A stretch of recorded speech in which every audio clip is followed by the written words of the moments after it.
Hello, and welcome back to Kickoff and Beyond. So this episode, we're about a week away from, or we're a couple of days away from some of the last preseason games, and then from the time I'm recording this, in 1 week will be the FA Community Shield game between Manchester City and Manchester United, and then here we go, and then the season kicks off. So for this episode, I want to talk about preseason games and what they kind of mean or don't mean. So in my opinion, I think people sometimes put too much stress on preseason games. Sometimes I think sometimes, like, if teams go on like some weird losing streak, uh, they get reamed for, like, oh, this is a preview of what the season's gonna be like. And same with if teams win all the time, depending on who they are, it's either a good sign or I don't know. I just think that there's too many ways to look at it. If you have a bad team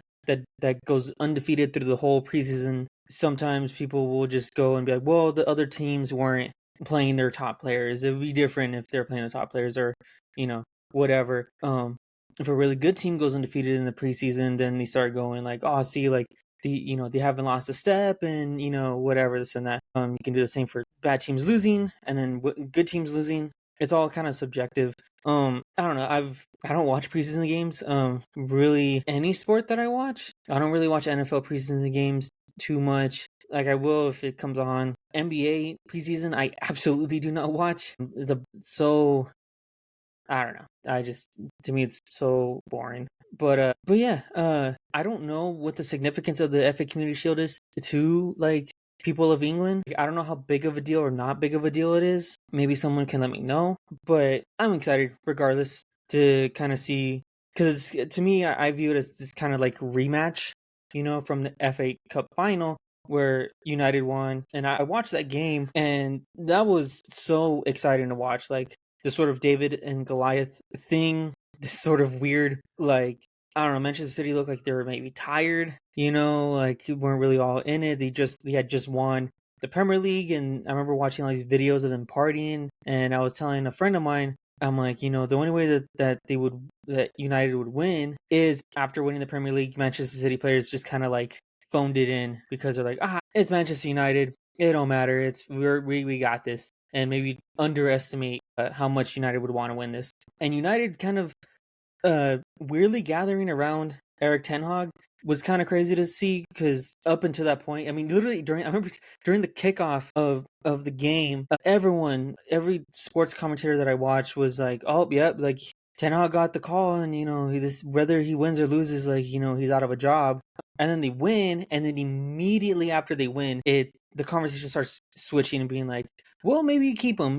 I guess his job's not in danger, or whatever. So yeah, we got what, like I said, how I view is this rematch. If and it's super early. Like, I don't even know what the lineups are going to be for either team. Like, I have a general idea, but, like, I think for that game, I just have a feeling. Even as a Man United fan, I think that City. If I would bet, I'd bet that City was going to win, simply because it's the beginning of the season. And they're all kind of recharged, ready to kind of win their fifth league title in a row, if they can this year.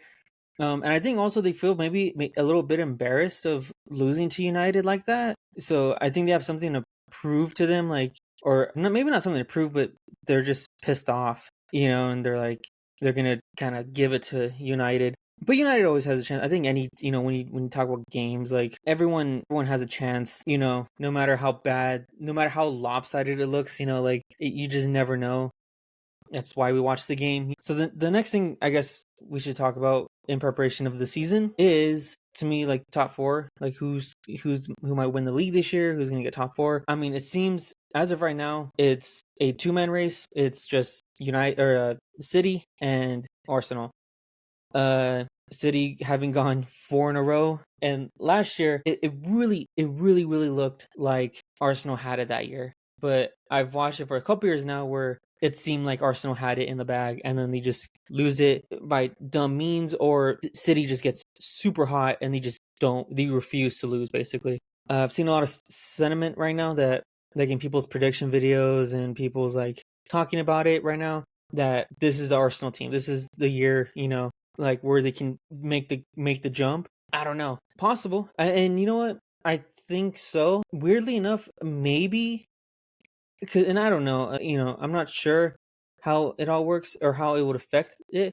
But I'm curious if this new Champions League format, I wonder how that is going to affect the season if it does it all. Like if playing certain teams, like what if during the Champions League, like Arsenal happens to get like easier opponents towards the beginning half of it, or Man City gets a bunch of easy teams. Like I wonder if that affects like the ability to like rest players and things of that nature. I'm not sure. I guess I'll find out once Champions League comes around. But I think besides that, then you start getting to the conversation of fatigue in players. And as someone who watched, like, I know a lot about basketball. It was my favorite sport for years. I was a huge basketball nerd, and it always would happen where these teams, they looked unbeatable, but every year they were getting to the playoffs. They were going super far, potentially winning 2 or 3 times in a row. All this, like the Bulls or the Lakers or Golden State or whatever. Like they're continuously making it to the very very end and playing all these extra games that other teams weren't, and eventually it does wear on you. And I think that might happen to Man City. It kind of seemed like it happened last year, where like I said, during that FA Cup final, once they won the Premier League, like they were just kind of like, all right, cool, we can kind of like stop now. And having after the previous year winning the treble, like I don't know, it just seemed different. I think that just comes with winning. When you win so much, sometimes it can almost devalue maybe the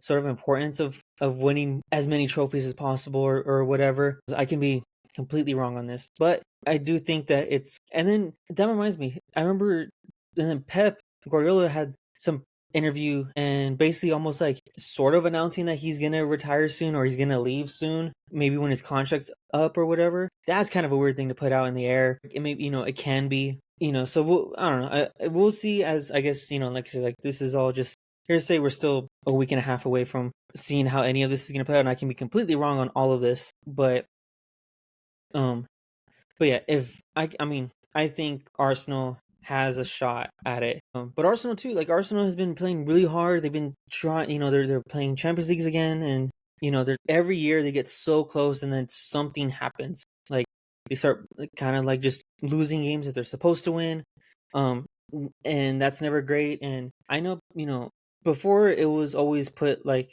from what I read at least that they're young, they're learning or whatever. But now it's at the point where it's like, okay, well, are they still young? Like, how many times does it take before it becomes like a big deal? And I love Arteta. Like, don't get me wrong. Like, I love Arteta for Arsenal and everything that he kind of represents and how he's changed that culture. But yeah, but I think it's kind of funny. I saw a graphic.